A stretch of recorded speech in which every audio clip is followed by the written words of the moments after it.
Okay, good afternoon, folk. I'm going to make a start now. I'm sure some other people will join us as we go through. But welcome to ELT Live 11. Thank you for finding the time in your busy day to join us. And we're going to obviously use this time across ELT to respond to the range of Slido questions that you've put forward for today, or comments that you've put forward.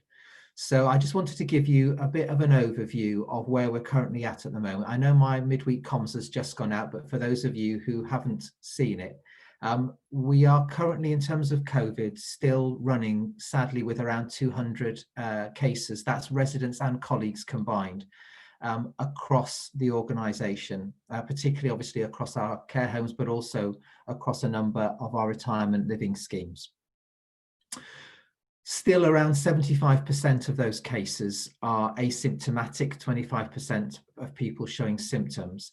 But sadly, during this second wave, which we're counting from the 1st of October, we have lost 86 of our much loved residents. So this is a clearly still very potent and risky virus, and one where we continue to need to be truly vigilant in what we're doing, in the way that we are practicing both in work and outside of work.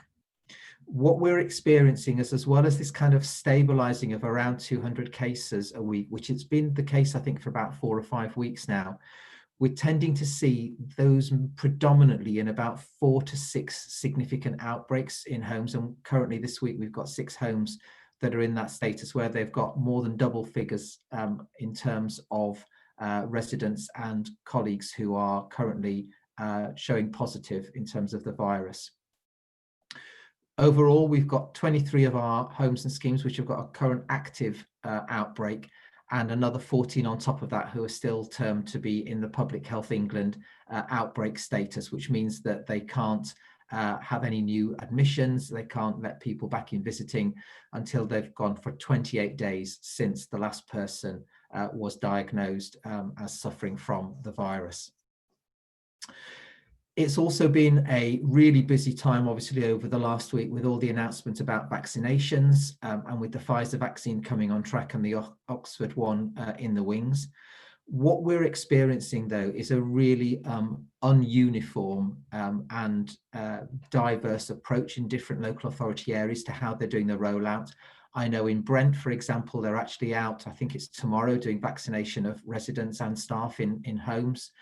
But in other places, they're asking for us to send in data regarding our staff workforce so that they can then invite them in to have the vaccination. And others have kind of done a kind of like an open clinic where people can come in and get the vaccine. The other thing that we don't know at the moment is yet fully what the different pros and cons are of the 3 different vaccines, the Pfizer, the Oxford and the Moderna one, in terms of whether there's going to be any that are going to be better for some of our residents and staff than others. But what we are being told at the moment is obviously people will go, they will get information regarding the vaccine, and then they will give informed consent. Clearly, that's a bit more of a challenge with our residents, and we need to work sometimes with their relatives who've got power of attorney. But that's really going to be the dominating story over the next month. Just for people who aren't aware, obviously there are 2 vaccine jabs that you have to be vaccinated. Those take place 21 days apart. And then there's about another 14 days before the full effect of those vaccines is in your system. So we're talking still about a window of probably sort of 5 to 6 weeks before people are actually vaccinated from the point at which they have their first jab. The other bit of COVID-wise has obviously been regarding the testing and the lateral flow test that the government have pushed out to the sector to try and facilitate a greater level of visiting and a greater intimacy of that visiting between relatives and our residents. We sent out a letter to all our residents' relatives last week, basically saying that following the emergence of guidance from a number of major local authorities and from a large number of other providers, which was casting some doubt over the reliability of the lateral flow tests, we didn't feel it was safe to operate those across our homes. And so we have advised all relatives that we would be doing that and that we would be sticking with our existing visiting regime. Personally, I was quite surprised that the first emails I got back were not ones criticising, but actually ones supporting the step that we'd taken, and I've subsequently received quite a number more. And I know from feedback from a number of our home managers, quite a lot of residents have actually felt this is the right thing to do. We did get criticised along with a number of other providers in papers like the Mail and the Times on Saturday regarding the stance we were taking, that we weren't facilitating the government's plan. But then very interestingly, in the Times, actually in a subsequent article, but then later in the day in the Daily Mail, they were then had really picked up on the risks around the lateral flow tests. What was interesting in it was MHA is now named as kind of one of the primary providers, which probably a year ago we wouldn't have been recognised as such, but our voice has clearly been heard, and we're continuing to try and lobby both to press for clarity regarding the testing regime, for effective rollout of the vaccination, and then ultimately, obviously, for the reform of the social care sector. So that's really a bit of an update with regard to COVID. The next thing I want to do, and we don't always do this, obviously with so many people working for MHA, we don't often do farewellings on the opportunity of ELT Live. But the time when we do is when somebody has a real impact right across the organisation and is really well known in that respect. And that can very much be said of George Sampson, who retires from the organisation to embark on a new stage of life.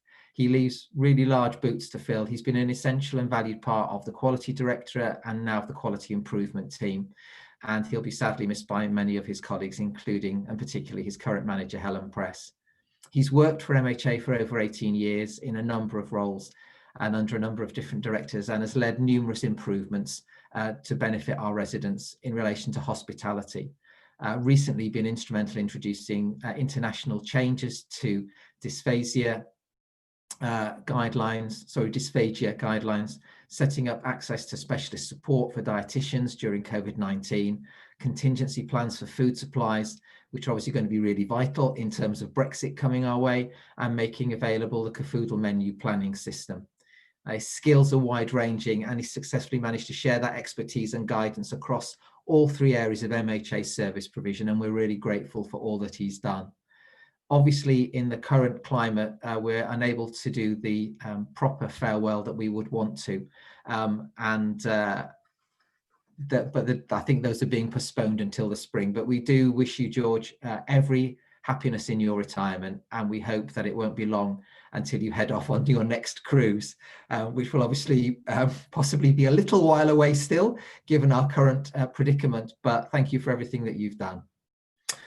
Finally, before I hand over to Victoria to talk about finance, I just want to raise an issue, folks, with you. That is in relation to some of the postings that come on Slido. There was one particularly this week that attracted quite a number of responses, and it reflected concerns about the appointment to a particular post during the course of the consultation exercise that we undertook during the summer. The post was subsequently withdrawn, I think today, by the person who posted it. But just for clarity, due process was followed. And if anybody is ever unclear about what is going on in relation to particular posts or individuals, please can you take that up with your manager or with HR and not use Slido, because it's not healthy and it's not helpful to identify particular individuals and make them the subject of posts on Slido. And I'm just saying now for the future that if that kind of situation emerges again in the future, we will take those posts down and would ask that person to please contact either their line manager or HR, or raise it as a whistleblowing issue if that is of significant concern to you. But Slido isn't the right place for dealing with things that will identify individuals across the organisation. So I'm going to hand over now to Victoria to give us a financial update and to respond to a couple of the issues that have come up on Slido. Thank you, Victoria. Thank you, Sam. Good afternoon, everybody. So I'm going to give you a financial update, then a top-level budget summary before responding to a query that's been raised on Slido. So first of all, period 8 results, top level. So period 8, I'm not sure whether it's good or bad news, is a continuation of the previous few months with no new news. So as you know, we're being impacted by reducing care homes occupancy whilst managing our costs effectively. Within the month, we show a total net loss of £0.3 million. And of that, we've got a 900k loss in care homes, reflecting occupancy in the month at 79.1%. We have a 100k loss in retirement living, although occupancy in the month has increased to 90.4%. But we have seen in November a dropping off of inquiries. Housing for sale have delivered net surplus of 600k with 7 resales in the month.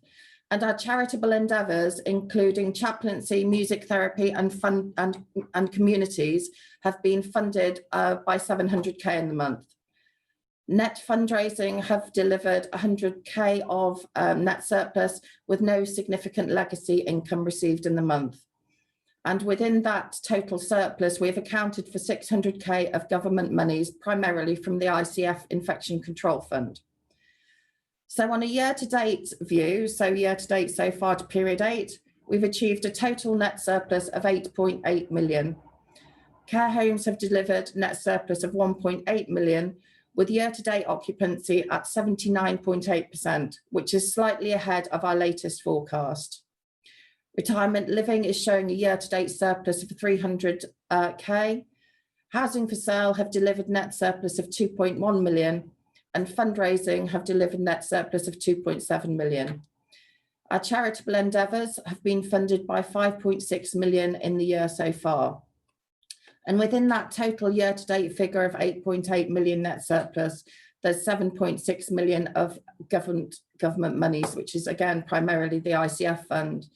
So as I think I said in period 6, we were forecasting that our performance in the second half of the year would tail off and we would be loss generating. So unfortunately, there isn't much of a surprise in that performance this month. We anticipate that going through to year end as we see occupancy within care homes unfortunately tail off. Obviously, I know how hard the teams are working to drive that occupancy. So well done, everybody, for what you're doing. Now I'd like to move on to the budget process.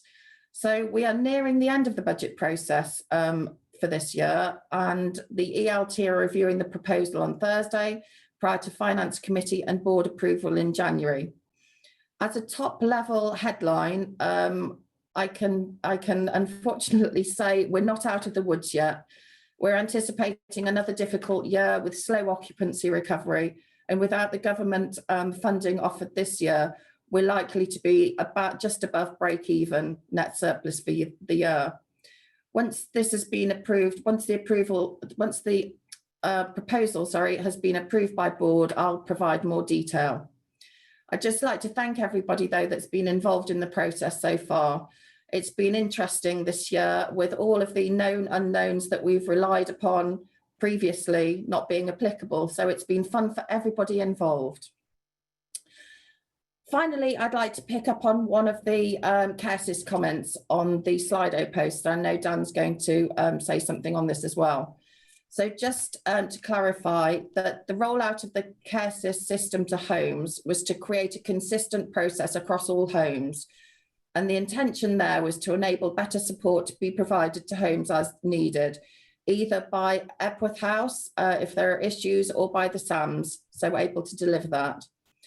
The process gives us visibility of balances and supports everyone in the avoidance of safeguarding issues, and that's for both colleagues and residents. I know there are a couple of comments on there that improvements can be made. So if you feel that there are process improvements that can be delivered, please either speak to John Acaster or your area manager, who I'm sure would love to deliver further improvements in the process. I'm now handing over to Dan. Thank you, everyone. Thanks, Victoria. Hi, everybody. I'm going to spend the next couple of minutes just picking up on some of the questions that came through Slido. I don't have anything additional to that I want to raise with you. But I'll just kind of work through the key themes that I think relate specifically to operations. First point was a question around lateral flow testing, and particularly in relation to the additional resources that may be required, particularly come the new year as lateral flow testing rolls out. There's a question there that's asking when is a decision going to be made about those additional resources. And just want to be clear that in a sense that decision has already been made, in as much as ELT very quickly moved to say that we would fund those additional hours required to implement lateral flow. And I liaised with regional directors and area managers around the potential to identify some fixed term posts to implement that. The feedback that I got back was very clear that home managers would rather resource those hours through using their own staff, and that we'd look to backfill that. So that's what I'm expecting to happen. If that's not an accurate picture, then please do raise that again with your line managers and if necessary with me, because as lateral flow, well, we expect lateral flow will roll out more broadly come the new year. Once we move beyond the position that we're currently in. And as that happens, if we need additional resources to do that effectively, then we need to make sure that we find them.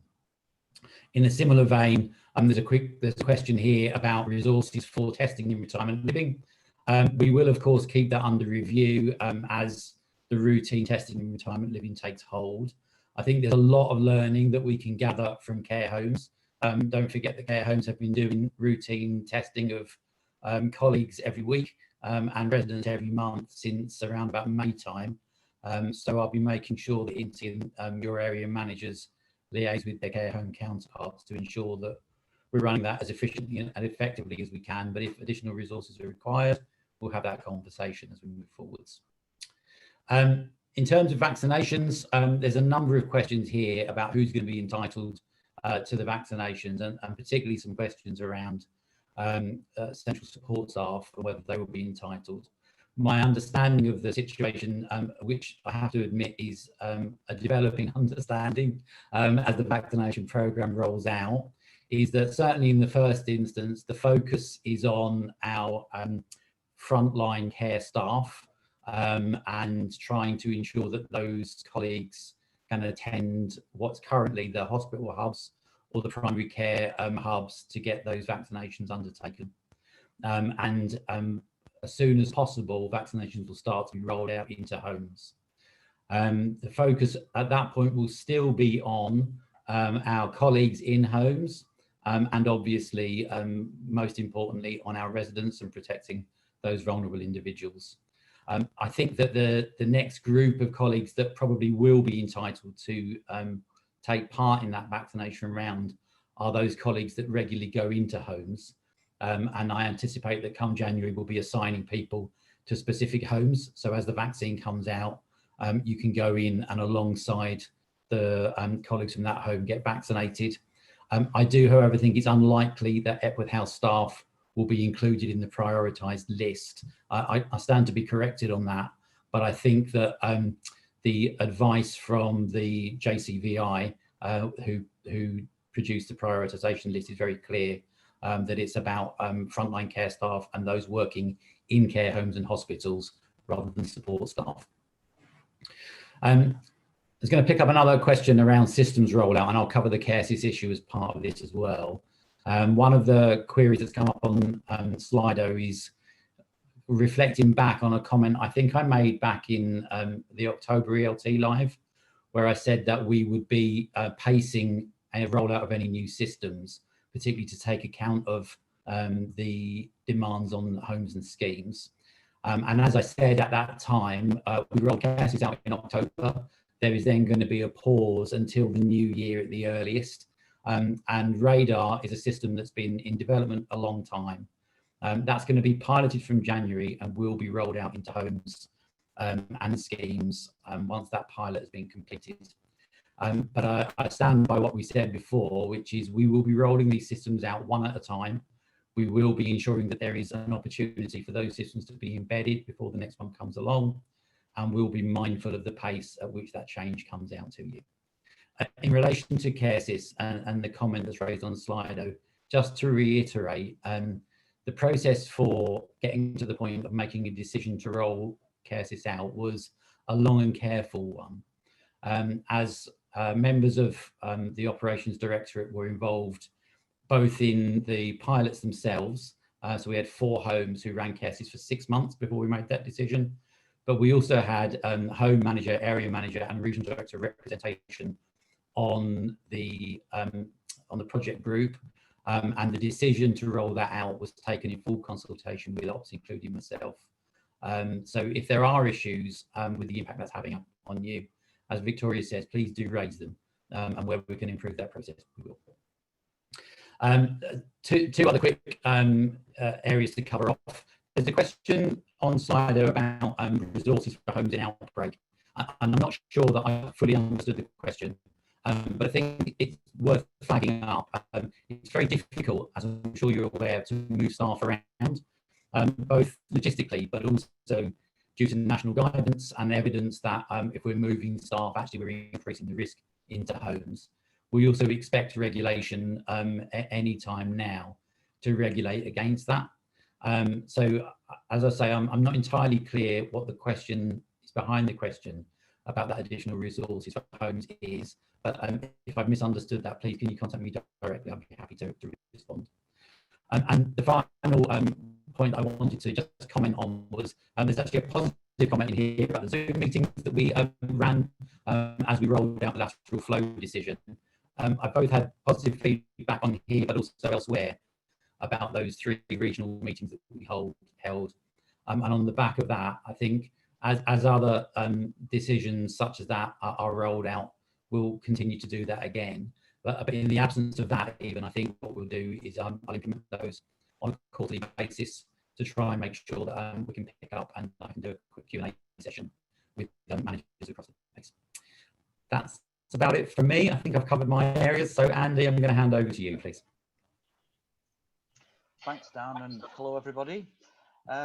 Just a few points to pick up from the Slido questions from me.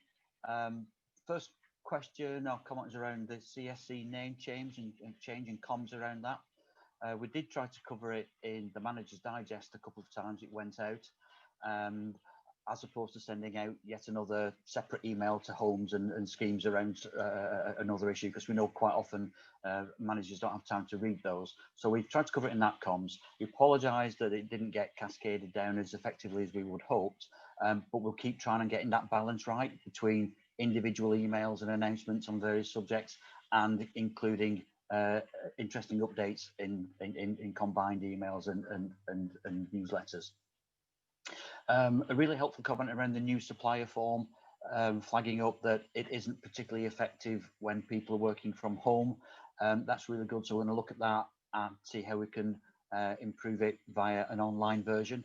Again, as Victoria mentioned earlier, if there's any improvements or areas that you think we could tweak and get better, just flag them up and we'll respond. So yeah, very positive. Thank you very much for that. The working from home allowance, a few comments around that this time around again. The criteria and claim forms have been distributed so that those incurring additional costs can be reimbursed. It's very much in line with other similar organisations. So we'll start with the basic allowance of £6 per week, which covers increased utility bills. Again, very much based on the HMRC standard allowances. That's balanced against any savings that individuals may also be able to make around travel and the like. If, however, an individual feels that for whatever reason that doesn't adequately cover their circumstances, there is an option on there to demonstrate that. And again, once that's demonstrated, we will incur those individual costs. If you haven't received those forms yet, please ask your line manager. They should have been cascaded down. If not, if you can't get them by that route, just drop me an email, drop me a line, and I'll make sure you get it direct. Another one around working from home is the IT equipment that we're undertaking to get out to individuals to make sure they've got the right kit. everybody's got basic kit, but it may not be ideal at the moment. So again, that questionnaire has been distributed. Once it's returned, the aim is to get out the updated kit to people in the new year. Again, just ask if for whatever reason you haven't received that from your line manager, just flag it up to them direct and chase it along, or equally drop me an email direct and I'll make sure that you receive it. That's it from me today, short and sweet. Thank you very much. I shall now pass you over to Anna. Thanks, Andy. The 4 issues I was going to pick up were pay review, flexi time, fact-finding investigations, and then fundraising last of all. So I'll start with the pay review. Thank you for raising that. It's perfect timing because just this morning I have written out to share our thinking for our pay award for 2021-22. I'll start by saying that we know that the work that everybody does is invaluable, and this year especially has been exceptional and everyone has given their all, so thank you for that. What we're doing is working on plans and budgets, which Victoria referenced the financial situation earlier. And what we try and do is to balance our 2 aspects really. The income that we have that is predominantly from the fees and charges that we receive from our services, and then our main expenditure, which is our people costs. And like I say, it's key to balancing those 2. So we're working on the budgets and working on following assumptions, and these are based on some of our key principles. The process is that the board approves the overall, so these are the assumptions that we're working to and balancing as we finalise the budget. So my purpose in sharing it earlier was for feedback, really. So for the key principle that we have been working to and is quite unusual in our sector is to continue to pay the real living wage for all colleagues as an absolute minimum. This has increased to £9.50 per hour and then £10.85 in London, and that's an increase of over 2% and almost 1% in London, so over 2% for most of the country. So that's what we would be looking to maintain, that as an absolute minimum. We then look at the areas where we might have particular challenges to recruit, and 2 particular areas that have been identified are nurses and senior care assistants. And then we're looking at an assumption of a greater award of 3%. We've then been looking at the cost of living increase for all of the roles, and generally the rate of inflation is around 0.5% and 1%, so we're looking to increase that by 1%. We have made a commitment to explore occupational sick pay to support all colleagues, and then what we would like to do, as I said, is to make sure that those fee increases that we charge to cover our charities' costs, to make sure that they're affordable for the older people that we serve, and that our position is sustainable for the charity both now and into the future.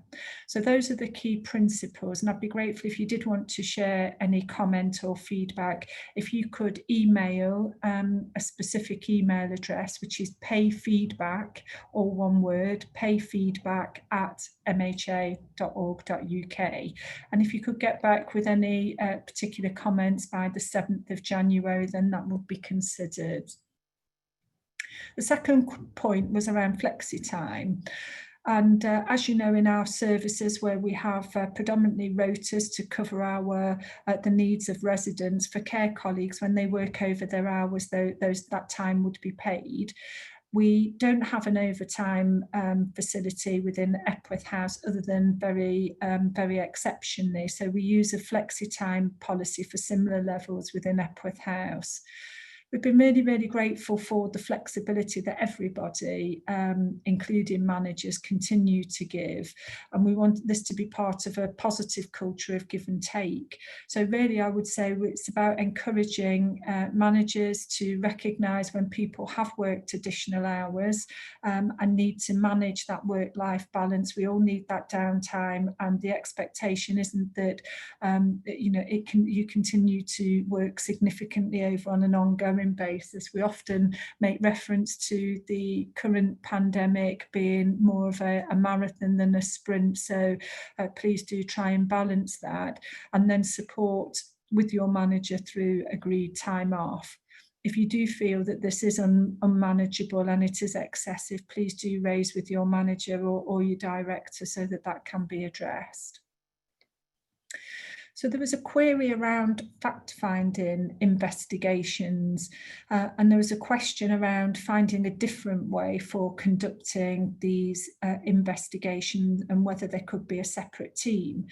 That it is a really good suggestion and something that we've looked at a few times over the last year or two, because we recognise the time and energy that is needed when an issue is raised and needs to be considered.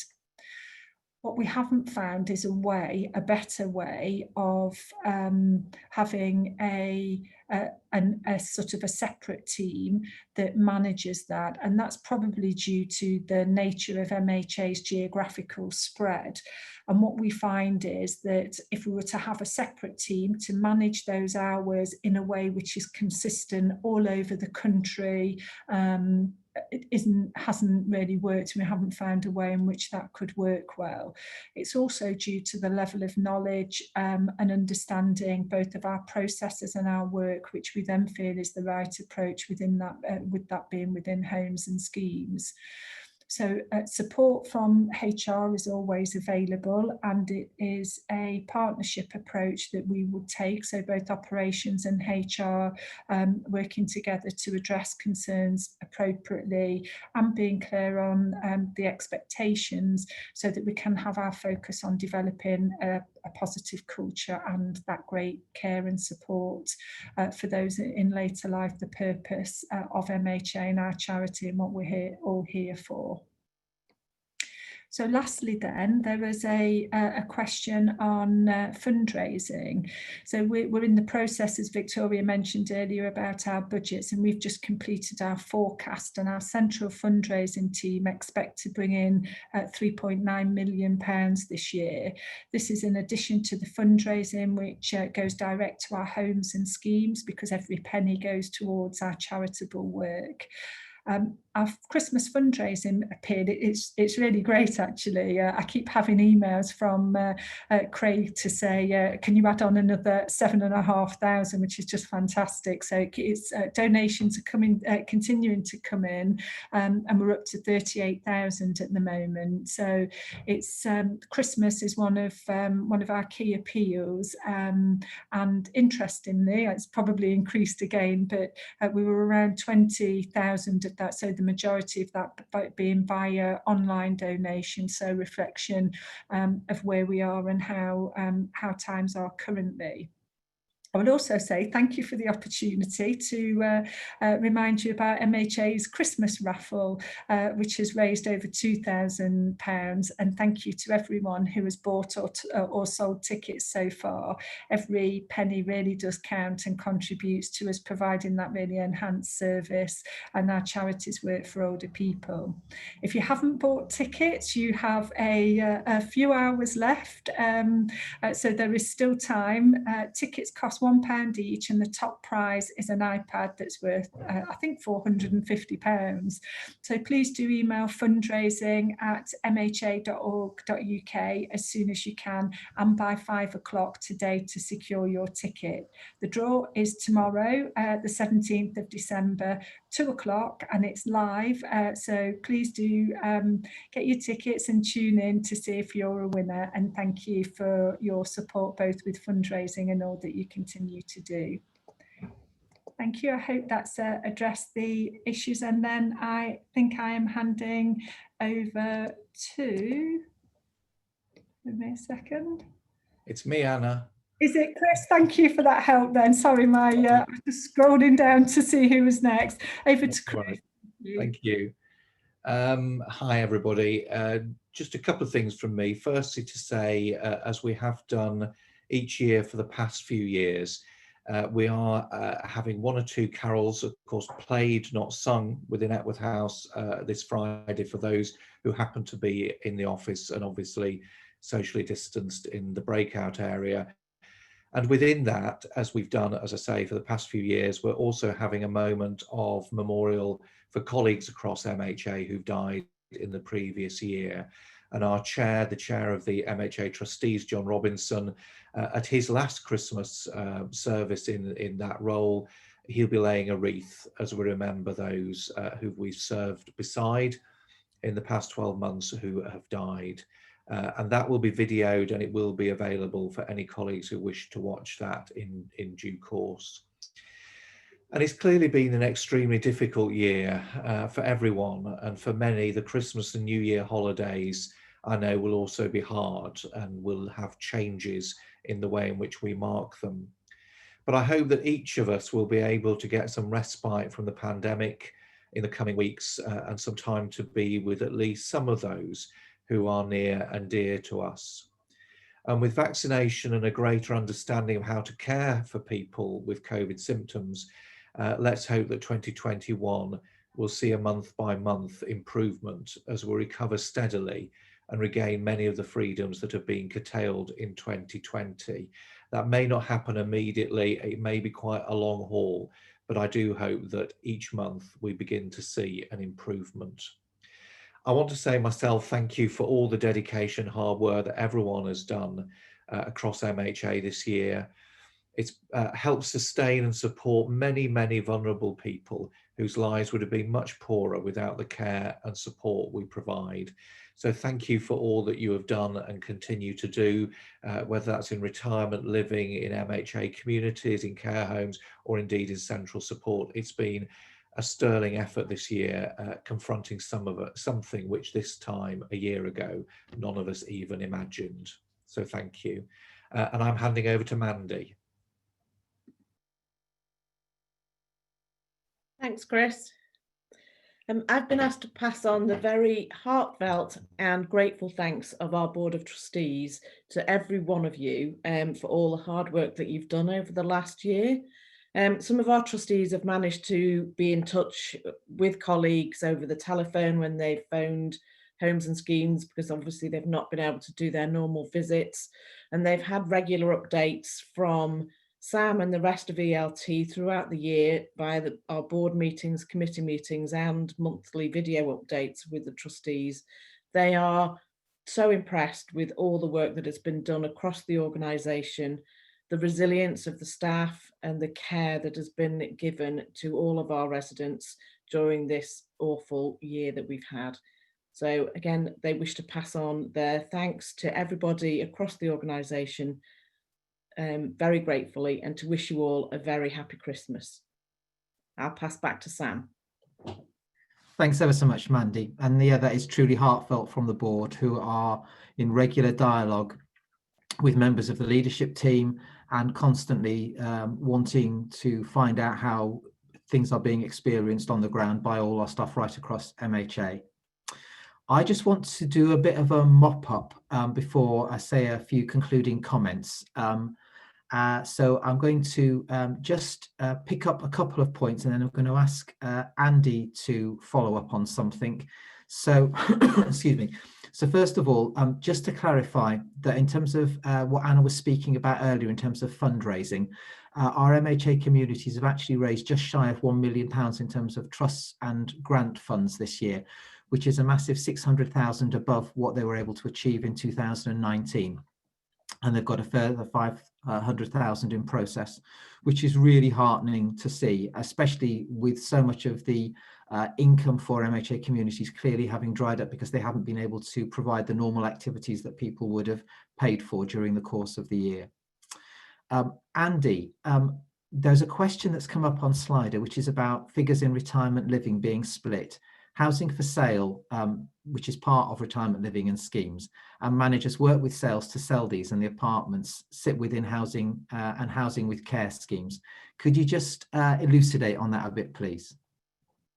Yeah, I think the way the figures are presented, that there's nothing particularly behind that other than that we've got capital and revenue figures involved. And clearly we do recognise and really understand that it's a team effort to sell those properties. The sales team do a lot of work on it, and clearly without the managers, the sales wouldn't happen. So it is an excellent example of retirement living and sales working together. And the performance this year has outstripped expectations as a direct result of that real team performance. So yeah, there was no intention to highlight anybody over the other in that team. It's a team and it works really well. So thank you. Can I just add to that as well, Sam? And I've posted a comment on Slido directly to respond to this. So it's just to enable transparent reporting. So obviously with the housing for sales, they're quite significant sums of money that can be quite, my technical term, up and downy in the year. So to ensure that we have a clear view of what operations are doing, we tend to split the two out. But obviously it does not take away from the tremendous teamwork between housing for sales and retirement living that goes on to ensure that those sales happen. And obviously the more sales that do happen, the better occupancy we have and the better performance we have in operations. There's no underlying criteria for splitting those out otherwise. Thank you. Thank you. Thank you both.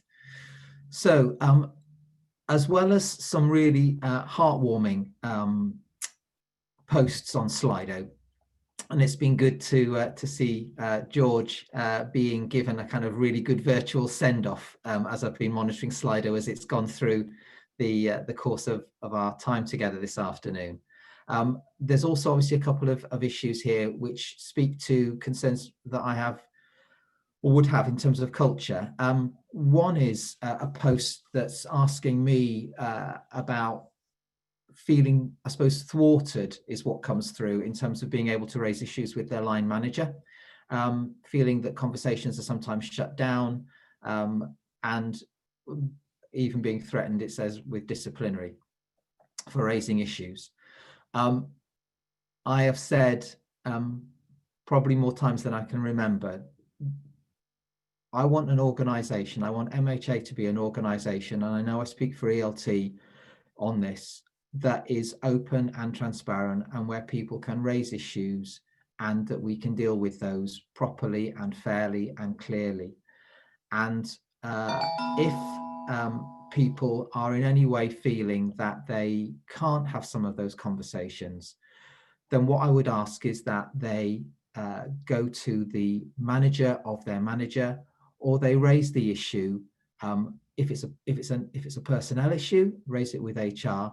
But if it's a more broader issue, then please raise it with members of ELT, raise it with the member of ELT who is your lead. Please raise it with me if you don't feel you're getting anywhere, because we need to take hold and deal with these things. And I get a number of things across my desk that all do get properly looked into and hopefully resolved fully to the satisfaction of everybody concerned. So please do raise these issues. And if you don't feel you're getting the airing or the hearing that you need, then please go to the manager above that, because we want an organisation that is supportive and open. Clearly, sometimes the answers that people get back won't be necessarily the answers that they would want, but we need to make sure that people feel heard in this organisation, and that it's an organisation that really does, I suppose, live its values completely in terms of respecting and nurturing our colleagues. And in that respect, I was concerned to see that a post had got quite a lot of likes, excuse me, in terms of colleagues at Epworth House feeling that there was negativity towards them in comments on Slido. I've actually reviewed all the comments on Slido today as an example of that. And also from recollection previously and from conversation with other members of ELT, I don't necessarily think that is entirely the experience of certainly seeing the range of questions that have come up on and posts on Slido today. But what I would ask you to do is, if you do feel that there is an issue here in terms of the way that Epworth House is perceived, and I'm talking particularly to colleagues in Epworth House, please do talk to your managers, and we can feed this up to ELT, and we can talk about this and see what some of the issues are. There is always, in my experience, having worked for large organisations all my career, a tension inevitably between those who are out working in services in the field and those who are based centrally, because there is a different frame of reference, even if we're all working to the same common end. And sometimes that can get a bit frayed, if people don't feel understood or appreciated in the roles that they're doing. But I would hope, again, MHA is the sort of place where, whether you're working out in care homes, in retirement living, or in MHA communities, or whether you're working in Epworth House in our central support functions, that everybody feels valued and an intrinsic part of the organisation and supported by one another. So Slido is not the place to go into the meat of this, but I would ask those colleagues who have pushed the post and like on that comment today to please talk to your managers or talk in your team meetings so that we can feed that through and deal with it, because it doesn't seem evident in terms of the questions and posts that have actually been put up today, certainly, and certainly from my recollection going forward. So that'd be really helpful, and I would really appreciate that. So finally, I would just like to add to some of the comments that my colleagues on ELT have made. And I do appreciate, talking of Slido once more, for the comments that colleagues have put on in terms of support to ELT, in terms of the role that we've tried to play moving the organisation forward over the last year. And it does, it matters. And we really do appreciate seeing those comments and to seeing that we are connecting, as well as obviously dealing with the stuff that doesn't work. But this is an opportunity for me to say a very heartfelt thank you on behalf of ELT for everything that you have all done over what has been a grueling year. I think people are tired. I think people are weary and still having to gird themselves every day to face whatever it is that's happening in their part of MHA. But please know that we want to support you in every which way we possibly can to do the job that you want to do and that you feel is, in a sense, your calling to do, because we know MHA is full of so many dedicated people for whom it's the values and what they're doing that matters day in, day out. So thank you for all that you do. We really do appreciate it. And I hope that you do get a good break over the Christmas period. I know that half of our colleagues will be working, particularly in our care homes and retirement living settings, and some in our MHA communities. I know that you will be providing the care and support on a day-to-day basis over the Christmas period and into the new year. So you won't necessarily be able to spend those special days with your family, but I hope when you do, you have a good time too, and that you do get some very, very well-earned rest and relaxation. So do take care, and I will ask on the count of 3 for my colleagues to unmute themselves. I'm giving them warning here so that we can all, 1, 2, 3, say Happy Christmas. Happy Christmas. Happy Christmas, everybody. Care, folks. Merry Christmas.